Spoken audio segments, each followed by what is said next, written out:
toda a sua família, os seus filhos. E vamos ler juntos em Salmos, capítulo 19, versos 7 ao 11. Amém. A lei do Senhor é perfeita e revigora a alma. Os testemunhos do Senhor são dignos de confiança e tornam sábios os inexperientes. Os preceitos do Senhor são justos e dão alegria ao coração. Os mandamentos do Senhor são límpidos e trazem luz aos olhos. O temor do Senhor é puro e dura para sempre. As ordenanças do Senhor são verdadeiras, são todas elas justas.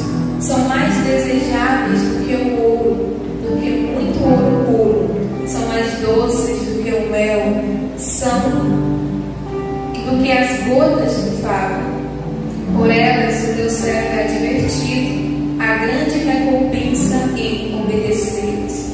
Amém. Quão maravilhoso é a palavra do Senhor, né? Ela é mais valiosa do que o ouro. São dignas de confiança. Tão bom a gente confiar na palavra do Senhor, que revigora nossa alma, que nos fortalece, que nos faz ser nova criatura, que nos faz ser um novo homem e uma nova mulher. E qual valor tem, né? Mais desejável do que o ouro. Agora eu te pergunto, você tem desejado as Escrituras?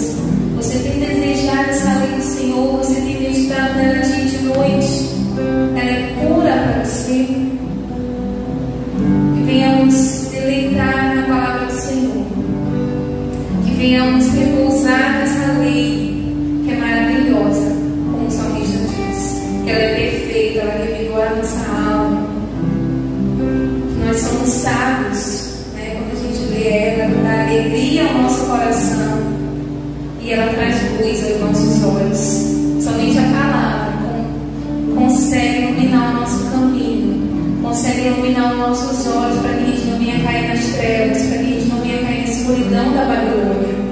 Estamos dando um verdadeiro tempo, valor para a palavra do Senhor. O que está revigorando a nossa alma? O que está nos tornando cheios? São os pecados? É o tempo com a televisão? É o tempo com a Babilônia? É o tempo com o celular? É o tempo com a rede social? O que tem sido de verdadeiro valor para nossas vidas? Que a palavra do Senhor venha infiltrar no teu coração, você venha deleitar nela de dia e de noite. Senhor, nós queremos te agradecer, Pai. Nós queremos te agradecer pelo salmista ter falado com a gente, para que a gente venha dar um verdadeiro valor para ti, Deus. E além de ler ela, mas que a gente venha praticar e que a gente venha falar. Se a gente não se encher, como é que a gente vai falar para os outros que precisam dessa palavra? A gente venha ser cheio do Espírito Santo. Aleluia, nós te glorificamos, Jesus. E nós te entregamos nessa noite de celebração a Ti. Em nome do Senhor Jesus. Amém. Por aí, irmãos, essa noite, nós estamos essa noite. É o nosso Deus Todo-Poderoso. Criador do céu e da terra. É o Deus poderoso. E o único de toda honra, toda glória, todo louvor. Que quero junto, teu pecado, tão mais forte, é o teu amor. O teu é o teu direito dos teus. Que tem na terra, todos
2020 e estamos reunidos como igreja, como corpo de Cristo. E essa noite, irmãos, eu te convido a abrir a tua Bíblia, lá em Salmos 133, que é um salmo de romagem, e eu te convido a meditar, a partilhar na palavra do Senhor. Então, o Salmo 133, ele diz assim: como é bom e agradável quando os irmãos convivem em união. É como óleo precioso derramado sobre a cabeça, que desce pela barba, a barba de Arão, até a gola das suas vestes. É como o orvalho do Hermon, quando desce sobre os montes de Sião. Ali o Senhor concede a bênção da sua vida para sempre. Irmãos, a gente vê aqui 3 versículos e a gente pensa que só 3 versículos, mas irmãos, aqui tem é muito rico, é muita informação, né, de uma beleza, vocês irão ver que é uma beleza extraordinária esse salmo. Ele é profundo. Então eu intitulei essa mensagem como a unidade entre os irmãos. A unidade entre irmãos. E eu quero partilhar contigo essa noite, com você, meu irmão, minha irmã, em Cristo Jesus. Mas antes de irmos para a introdução do texto, eu te convido a orar essa noite. Oremos. Deus, em nome de Jesus, quero te colocar os nossos corações, as nossas mentes, e que o Senhor possa iluminar, trazer revelação aos nossos corações sobre a Tua Palavra, e que nós possamos sair transformados. Nós te glorificamos, o Senhor é Deus, o Senhor é santo, digno de toda honra e toda glória e todo louvor. E por isso nós te adoramos, Pai. Te agradecemos nessa noite. Em nome do Teu Filho amado Jesus. Amém. Irmãos, então, a título de introdução, este é um dos salmos de romagem que é atribuído ao rei Davi, cantados pelos peregrinos quando se deslocavam ali para Jerusalém, para participarem pelo menos de uma das 3 grandes festas realizadas no templo, né? Festa da Páscoa, a colheita, tabernáculo, no templo edificado no Monte Sião. E estes salmos serviam de encorajamento, consolo, dependência de Deus, temor e de confiança de que Deus haveria de protegê-los durante a longa caminhada esta que poderia durar muitos dias. Então, este salmo, especificamente o 133, fala a respeito da união do povo de Deus, da unidade, da harmonia que deveria haver entre o povo de Deus. Quão bom e agradável é ter harmonia entre os irmãos. Tudo indica que este salmo foi composto quando o rei Davi assumiu o governo de todo Israel. E para entendermos isso, teremos que visitar o contexto histórico, né? Vamos fazer uma viagem aqui na história para podermos compreender melhor. Então a história diz assim: depois que o povo de Israel entrou na terra prometida, debaixo da liderança de Josué, a terra foi dividida em 12 tribos.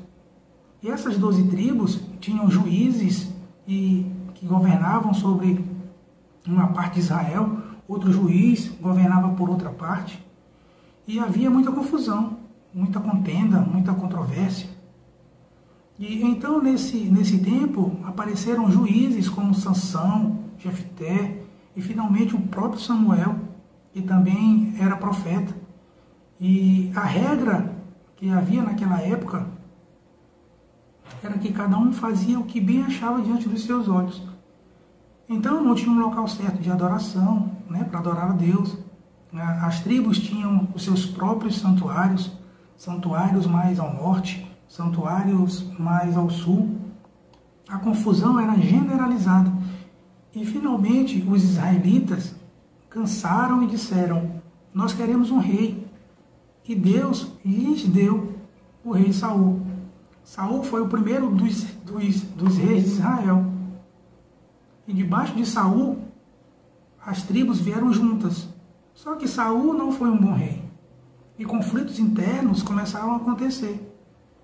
E com a morte de Saul, teve guerra civil entre as tribos. E a tribo de Judá escolheu Davi para ser o rei deles.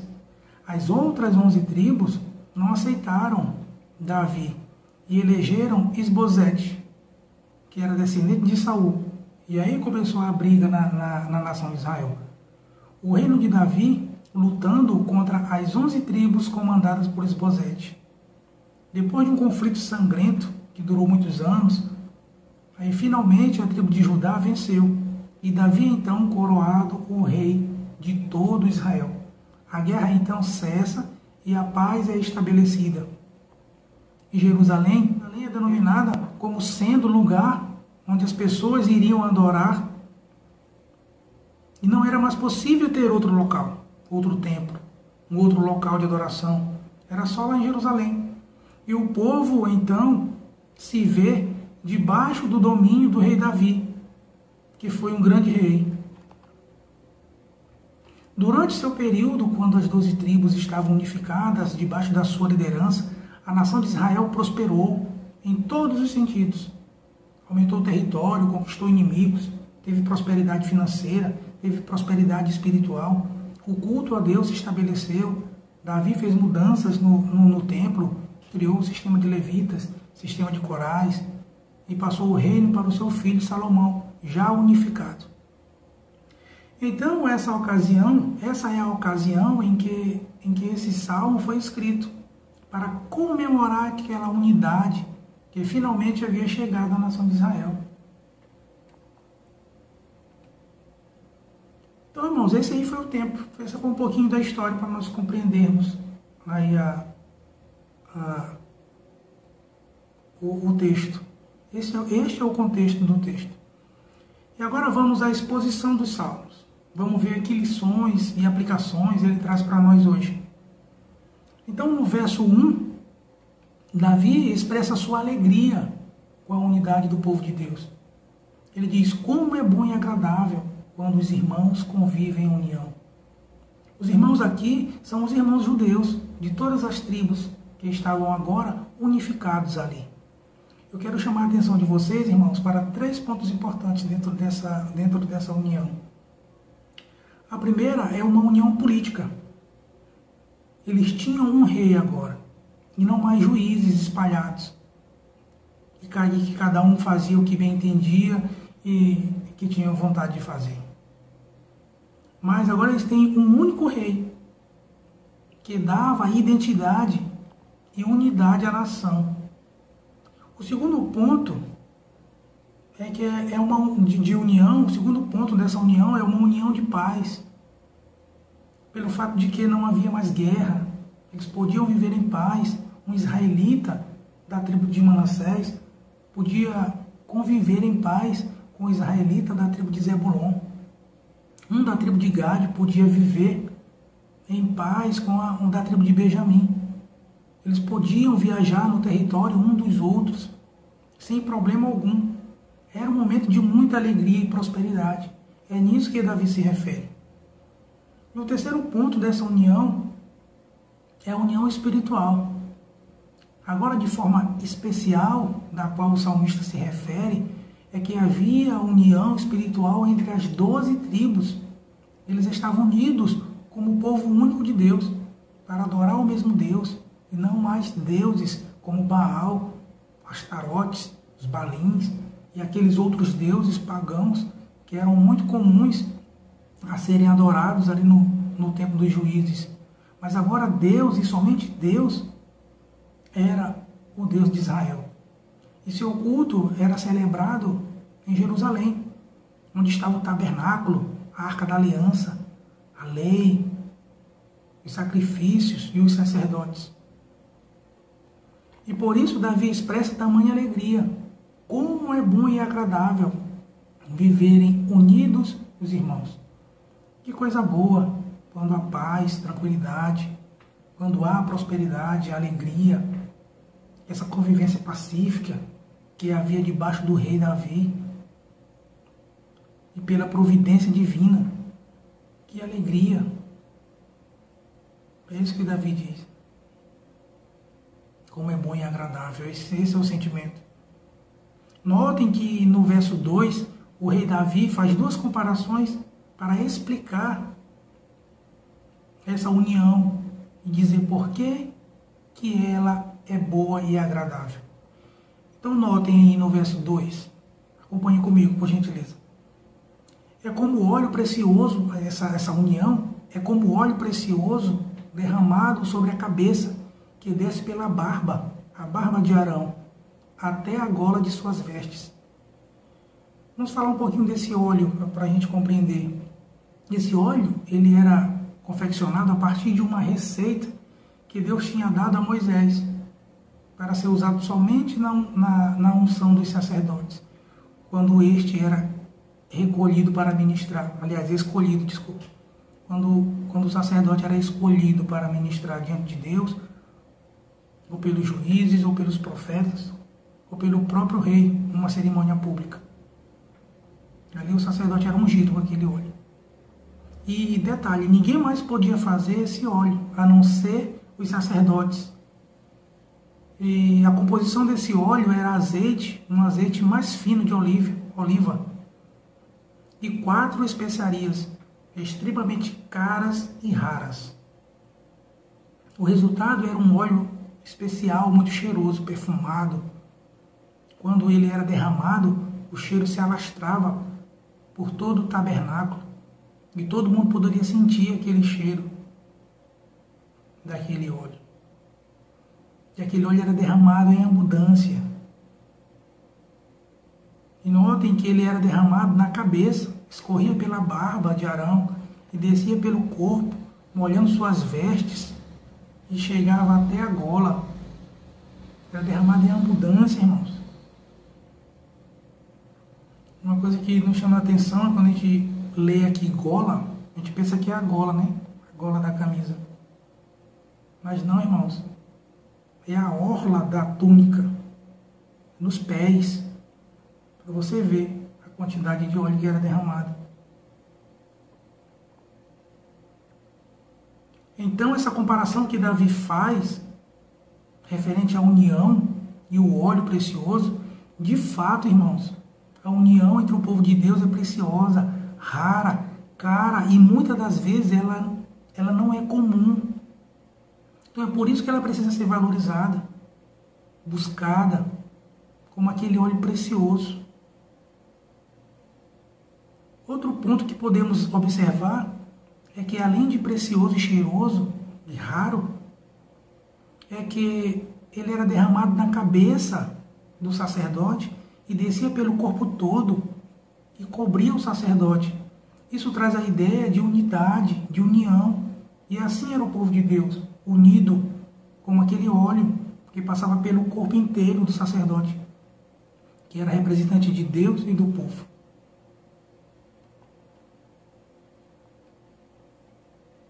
Como é maravilhoso, irmãos. Como é maravilhoso saber que nós estamos unidos num só corpo.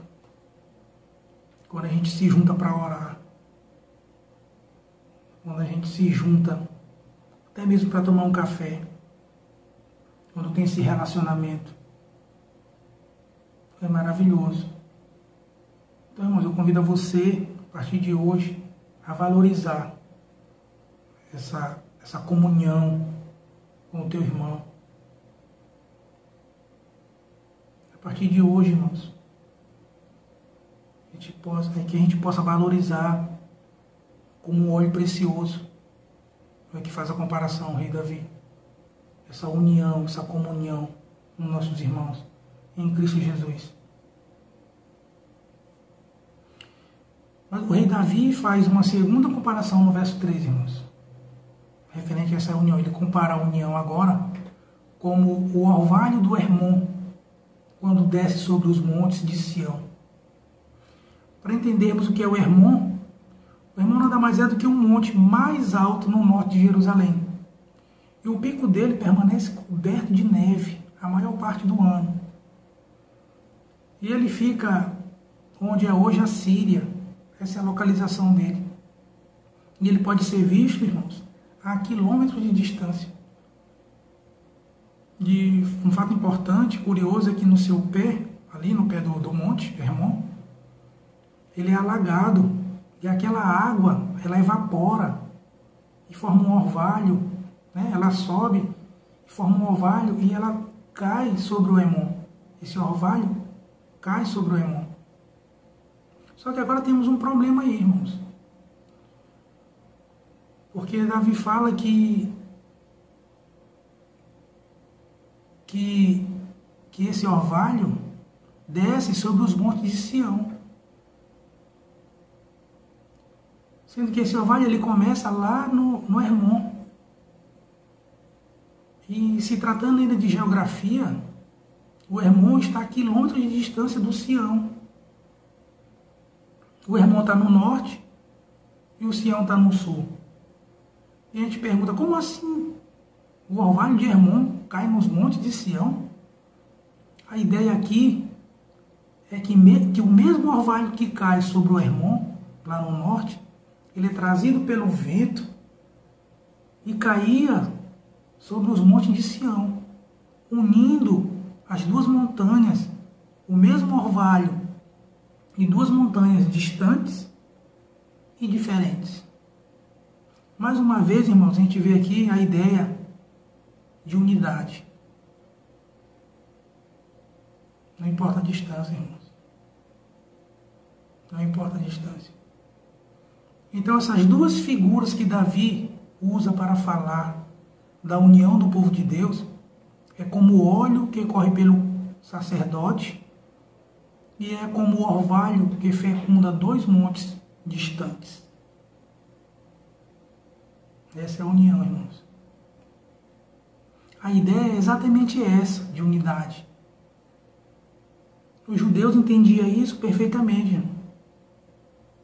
Eles já estavam familiarizados com os ritos sacerdotais e eles sabiam como os sacerdotes eram ungidos e também com a geografia da Palestina. Eles sabiam como era, eles conheciam. Então eles entendiam perfeitamente o que Davi queria dizer com isso. As duas figuras apontam para Deus como aquele que concede a união, tanto no óleo quanto no orvalho. A ideia é algo que é derramado em cima, que escorre para baixo, unindo por onde passa. Essa é a ideia, irmãos. Então, a união é essa bênção que vem de Deus.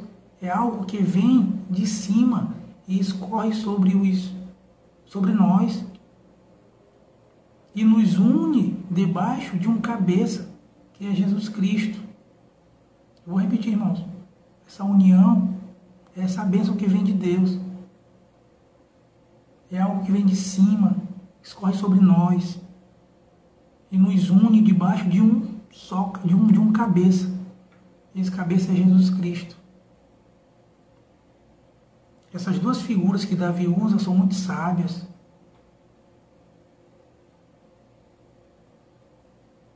Notem que o resultado dessa união está no fim do verso 3, quando Davi diz: ali o Senhor concede a bênção da vida para sempre. Nos montes de Sião, onde estava Jerusalém, a lei, o tabernáculo, a igreja de Deus no Antigo Testamento, ali ordena o Senhor a sua bênção e a vida para sempre. Então Sião a gente entende que Sião era o local do santuário. Para ali subiam as tribos de Israel unificadas. Era o símbolo da união espiritual do povo de Deus. E era ali que Deus ordenava a sua bênção. Ali, quando o povo estava reunido, ali, quando estava unido em consenso, buscava Deus, um só coração, um só desejo. O sentido é esse. É que Deus abençoa seu povo ali, quando o povo de Deus está unido para servi-lo. Então a gente entende, irmãos, que a união é a base da bênção. A união é a base da bênção.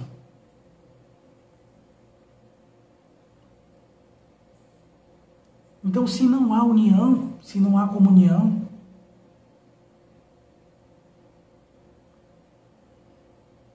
se não há unidade, Deus não ordena bênção e vida para sempre. Porque onde há discórdia,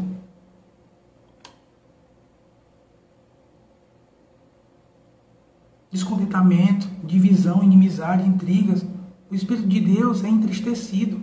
O óleo não escorre, o orvalho não desce. Mas ali, onde o povo está unido, Deus derrama a sua bênção e a vida para sempre.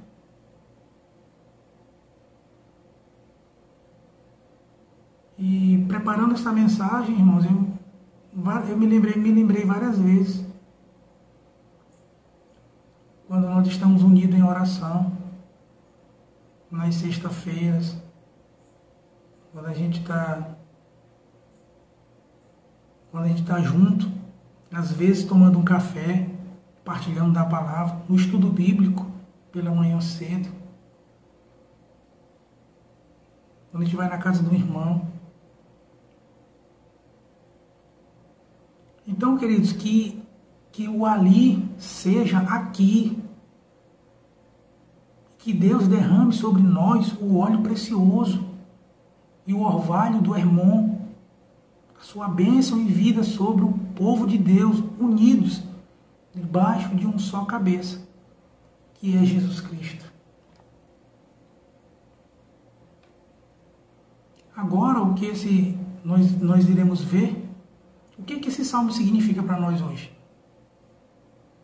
Mas agora, para entendermos isso, nós precisamos adentrar ou continuar a história, para entendermos lá na frente. Por que é assim? Por que foi assim? A história diz que durante o reinado de Davi e Salomão, os irmãos viveram em união. As 12 tribos estavam unidas. Israel prosperou em todos os sentidos. Mas depois que Salomão, o filho de Davi, assumiu o trono, o reino se dividiu novamente. Os filhos de Salomão brigaram entre si, e o reino do norte se separou com a maioria das tribos e estabeleceu um novo santuário e uma nova capital na cidade de Samaria. E esse reino do norte rapidamente entrou em declínio. Agora não tinha mais Davi para guiá-los, a mão forte, sábia e espiritual de Davi. Eles começaram a adorar outros deuses, construíram 2 bezerros de ouro e colocaram no santuário na cidade de Samaria. E disseram: eis aqui, Israel, os deuses que te tiraram da terra do Egito. E o povo todo abandonou a Deus e começou a adorar os bezerros de Samaria. E começou a guerra entre o reino do norte e o reino do sul. O reino do sul ficou com os descendentes de Davi. Aí continuaram com Jerusalém como capital. A idolatria começou a voltar. Embora de vez em quando tinha um filho de Davi que se assentava no trono e promovia uma limpeza, uma reforma, um avivamento, e o povo voltava para Deus. Mas quando aquele rei morria, voltava a idolatria tudo de novo. E finalmente a guerra começou entre eles. E Deus mandou juízo sobre eles por conta dessa questão. Deus mandou juízo para esse povo. O reino do norte, o juízo o reino do norte foi levado cativo pelos assírios. Invadiram toda aquela região. Mataram os judeus, colocaram os judeus para fora da terra. O reino de Judá ainda demorou um pouquinho mais, mas por conta do amor de Deus a Davi, Deus ainda segurou um pouquinho o reino do sul. Aí finalmente os babilônicos vieram e levaram os judeus como cativos para a Babilônia. Ali Deus ordena a sua bênção, a vida para sempre.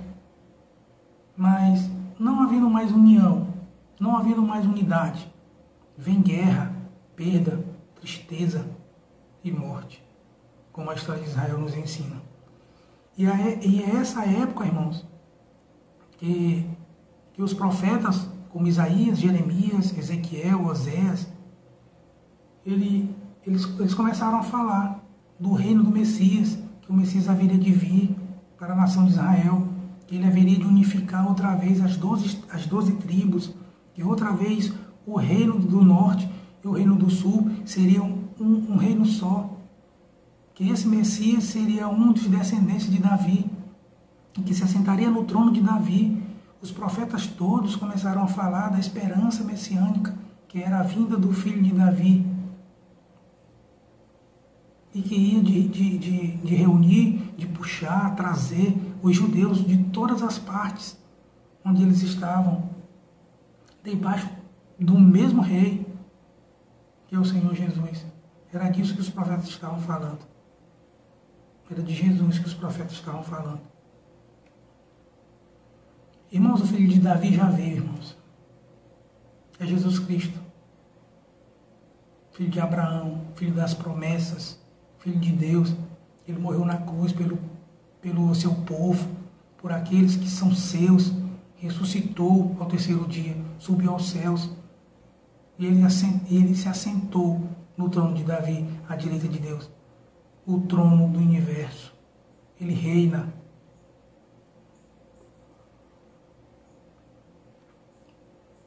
E o povo do filho de Davi, ressurreto e vivo, Jesus Cristo, é um povo que é composto agora não somente dos judeus que creem nele, mas de todos aqueles e de todas as nações que confessam que Jesus Cristo é o Filho de Deus,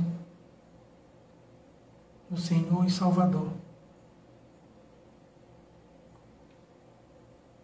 Irmãos, eu vos dou uma boa notícia nessa noite. Nós estamos ligados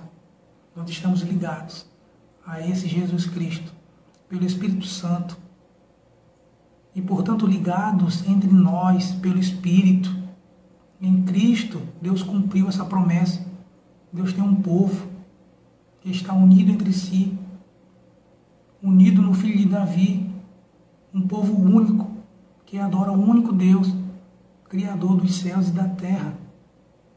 E hoje podemos dizer, irmãos, quão bom e quão agradável é que os irmãos vivam em união. Que alegria, irmãos. Irmãos, essa semana eu conversando com o pastor Júnior, ele me falou como é bom estar na presença dos irmãos. Ele me disse isso. E no mesmo dia eu lembrei que aconteceu comigo no mesmo dia pela manhã, que eu vi um irmão nosso da igreja, e meu coração encheu de alegria. E a explicação é essa, irmãos. A explicação é essa. Somos irmãos em Cristo. Então, nós estamos reunidos, unidos pelo mesmo Espírito, falando a mesma língua. Isso nos dá prazer, isso nos enche de alegria. E nós possamos, irmãos, permanecer, continuar com essa união. Nós possamos permanecer firmes, visitando o irmão, cuidando dos irmãos, sendo cuidado, se deixando ser cuidado. E nós precisamos de cuidado também. Que nós possamos, irmãos, permanecer firmes e unidos em oração, no estudo bíblico pela manhã, não somente nos cultos dia de domingo, mas que a gente possa estar unido todos os dias. Deus, em nome de Jesus, nós queremos te agradecer, te louvar. Obrigado por ter falado conosco nessa noite. Obrigado por trazer revelações aos nossos corações. E que agora a gente possa fazer dessa união, dessa comunhão, algo bem constante, como o salmista Davi fez a comparação da união com um óleo precioso, um orvalho que liga dois montes, distantes montes, que nós possamos nos apropriar dessa união e que o Senhor venha nos ajudar, Pai, a nos lembrar todo dia, que a gente possa valorizar as amizades, porque nós estamos unidos em Cristo, nós estamos em um corpo, onde o cabeça é Cristo Jesus. E por isso nós te agradecemos, Pai. Nós te louvamos. Nós engrandecemos o teu nome. Obrigado, Senhor. Te agradecemos em nome do teu Filho amado Jesus. Amém. Irmãos, tenham todos uma boa noite e que a graça do nosso Senhor Jesus Cristo esteja sempre com vocês, esteja sempre conosco. Tenham todos uma boa semana, com muita saúde, que a gente possa partilhar, que a gente possa praticar essa união, que a gente possa viver essa unidade de Cristo, essa unidade de Deus. É isso que eu te desejo essa noite. Até a próxima. Tchau.